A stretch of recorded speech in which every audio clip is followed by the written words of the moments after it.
Hello and welcome to PDF Maker.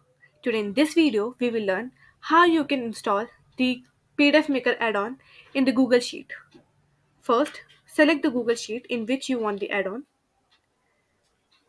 Now go to the extension, Add-ons. Click on Get Add-ons. As you can see, Google Workspace Marketplace is opened. Now in the search bar we will search for PDF Maker and click Enter. Select the PDF Maker and click on Install. Continue.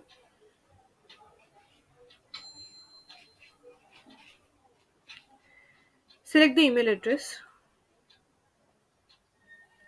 and continue.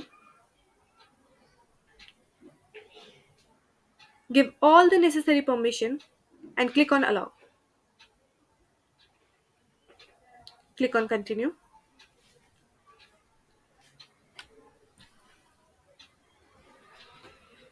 And now you are all set to use the add-on in the Google Sheet.